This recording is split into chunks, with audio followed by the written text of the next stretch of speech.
In the overview of science of universe versus inner science, the spiritual journey of life, Shiv Shakti Manifestations Part 1, Poetic Expression. The tale of Kailas Yatra. Two deviated and separated souls identify each other on the whole. What a spiritual telepathy they share, how the works of chance and coincidence fare, how their faith and love strengthens, and the string of the fate and providence fastens. Let me show all this through this tale, how they proceed towards Kailas without fail. Suddenly, Sati impressed upon Shiv to meet, and Shiv, without much heed, went on that beat. Both met and proceeded unknown to go where. Sati asked Shiv, "Are we going to Kailas fair?" Shiv was smitten by the tool of surprise, as he had the same thought in surmise. Thus their common intention to reach Kailas boosted, they strengthened by coincidence proceeded. Sati, though hesitant earlier, was petrified to see the sanctity of the place, while Shiv tried to make her realize the beauty and its trace. The being of Shiva, sublime, got expressed through different activities there. Sati was amazed and elevated to behold it so and rare. She witnessed first time the bliss and positivity of Shiva and his world of living. She was stunned by the unimaginable austerity of his being. She dedicated herself in supplication, placing her head on Shiva's feet clear, and in servility picked his sandals to get him where, kissed and sucked the Shivaling to show her faith, affirming that Shiv was her God beneath. She started fasting on Mondays in Shravan, thus making Shiv extend his concern. Thus making Shiv extend his concern. Glory to the ultimate. Now the illustrations. The tale of Kailas Yatra illustrations. Tools of the ultimate that are used here in poetic presentation. Chance, coincidence, surprise, and fate or providence.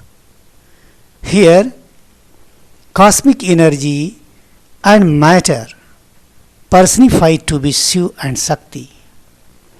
Shiv Shakti अर्थात द्वैत, द्वैत की अंतःक्रिया ही सृष्टि का आधार है, और इस अंतःक्रिया का आधार इनके बीच की इटर्नल बॉन्डिंग है। यह द्वैत सर्वप्रथम खगोलीय स्तर पर जब जड़ चेतन, प्रकाश पुंज और ठोस पदार्थों के पिंड के बीच में था, तो यही ग्रेविटेशनल फोर्स था।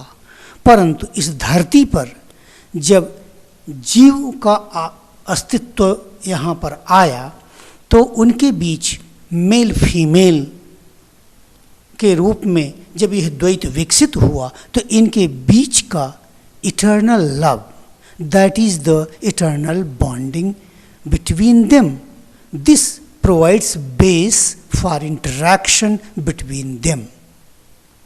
So, Jad Chetan, that is in our body, and in human society it is between male and female. This is the same thing, and this is represented by Shiv and Shakti here. इस poem में एक दूसरे का इनका पहचानना, आपसी आकर्षण और अल्टीमेट बॉन्डिंग का की चर्चा है। Let us see, everything in the whole creation is the compound of concrete and abstract, body and soul, matter and energy, और prakriti and purusha. That's clear. In Indian mythology, ancient Indian literature, the matter is symbolised as Sati, Shakti, the female, whereas the energy is symbolized as Shiva, the male. Both are inseparable. at the earliest point of time when both of them are known to be meeting as destined to be so. नियत से बंधे हुए जब आदि काल में ये दोनों मिलते हैं, how they interacted and manifested their being into human form and activities is beautifully expressed in this poem. वो कैसे मिलते हैं, कैसे इंटरेक्ट करते हैं, अपने को, अपनी बीइंग को मानव क्रियाकलाप में और मानव रूप में व्यक्त करने के लिए एक बहुत अच्छी तरीके से इस पोएम में इसको व्यक्त किया गया है. This venture in ancient literature emerged into a holistic, so beautiful and healthy vision of human life. इस तरीके से मानव जीवन की एक सुंदर, स्वस्थ और होलिस्टिक, सर्वांगीण विजन, रूपरेखा यहाँ पर प्रस्तुत की जा रही है. That remains unparalleled in the world, जो विश्व साहित्य में अद्वितीय प्रकार की है. Two deviated and separated soul identify each other on the whole. What a spiritual telepathy they share, how the work of chance and coincidence fare. How their faith and love strengthens, and the string of the fate and providence fastens. Let me show these through this tale, how they proceed towards Kailas without fail. अर्थात दो विचलित और अलग हुई आत्माएं, अर्थात जड़ और चेतन, जो एक ही स्टॉक से अलग हुए थे, एक ही जगह से अलग हुए थे, वो विचलित एक दूसरे से हो गए थे. वे एक दूसरे को पूर्णतः पहचान लेते हैं मिलने पर, और उनके अंदर एक उच्च कोटि की स्पिरिचुअल टेलीपैथी होती है. चलिए हम देखते हैं कि कैसे वर्क ऑफ चांस और कोइंसिडेंस कैसे काम करता है, और उनका विश्वास और आपसी प्रेम, अनंत प्रेम, eternal love, the bonding among the male and female, वह अनंत प्रेम जो नर और नारी को एक सूत्र में बांधता है और सृष्टि परिवर्तन के लिए आगे बढ़ाता है, आगे बढ़ने के लिए उत्प्रेरित करता है. ऐसा वो कैसे उनका वो मजबूत होता है. And the string of the fate and providence fastens, और जो नियत की डोर है कैसे उनको बांधती है. Let me show all these through this tale, इस टेल के माध्यम से चलिए इसको हम समझाते हैं कैसे वो कैलाश की ओर सफलतापूर्वक बढ़ते हैं आगे की ओर. Suddenly Sati impressed upon Shiv to meet, and Shiv without much heed went on that beat. Both met and proceeded unknown to go where. Sati asked Shiv, are we going to Kailas fair? Shiv was smitten by the tool of surprise, as he had the same thought in surmise. Thus their common intention to reach Kailas boosted, they strengthened by coincidence proceeded. अचानक, एकाएक, it was not planned, Sati impressed upon Shiva to meet. Sati Shiva को impress करती हैं, उनको कहती हैं कि हमें मिलना है, और शिव बिना ज़्यादा कुछ सोचे विचारे मिलने के लिए चल देते हैं. दोनों मिलते भी हैं और चल पड़ते हैं. उनको पता नहीं कहाँ जाना है. सती आस्क्ड शिव, और थोड़ा चलकर सती शिव से पूछती हैं, क्या हम लोग कैलाश जा रहे हैं? शिव अचंभित रह जाते हैं इस टूल ऑफ सरप्राइज से. क्या तो सरप्राइज था कि उनके अंदर भी थॉट में वही कुछ वेग तरीके से चल रहा था कैलाश से के जब पहुंचने के लिए ही, जो कि उनके मन की बात को सती ने पूछ लिया, तो इससे सरप्राइज हो गए. और and thus their common intention to reach Kailash boosted, इसलिए कैलाश पहुंचने का जो उन दोनों का जो कॉमन इंटेंशन था वो बूस्ट हो गया, वो मजबूती पकड़ लिया.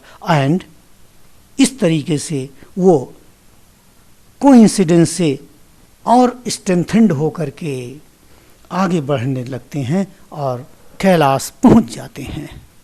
वहाँ कैलाश पहुंचने पर सती का ऑब्जर्वेशन क्या था? सती, दो hesitant earlier, was petrified to see the sanctity of the place. पहले तो सती हेजिटेंट थी, जब कैलाश उन्होंने देखा नहीं था, शिव की दुनिया को नहीं देखा था, तो उनको हेजिटेशन था कि पता नहीं कैसा वो संसार होगा, कैसा वो शिव होगा। वो वहाँ की पवित्रता देख करके उस प्लेस की वो पथरा सी जाती हैं कि अरे इतना अच्छा सुंदर place. While Shiv try to make her realize the beauty and its stays, और वहाँ पहुँचकर जैसे ही शिव उनको ये महसूस कराने की कोशिश करते हैं कि वास्तव में ब्यूटी है क्या, ऑस्टियरली ब्यूटीफुल होना क्या है और इसके का मार्ग क्या है, इसका ट्रेस क्या है, तब सती इसको देख करके पेट्रीफाइड हो जाती हैं, पथरा सी जाती हैं। The being of Shiva sublime God expressed through different activities there, Sati was amazed and elevated to behold it so and rare.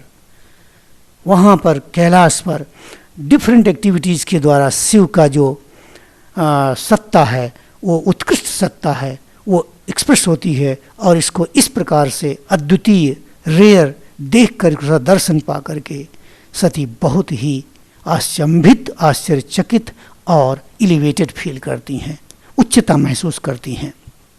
Sati witnessed first time the bliss and positivity of Shiv and his world of living. She was stunned by the unimaginable austerity of his being.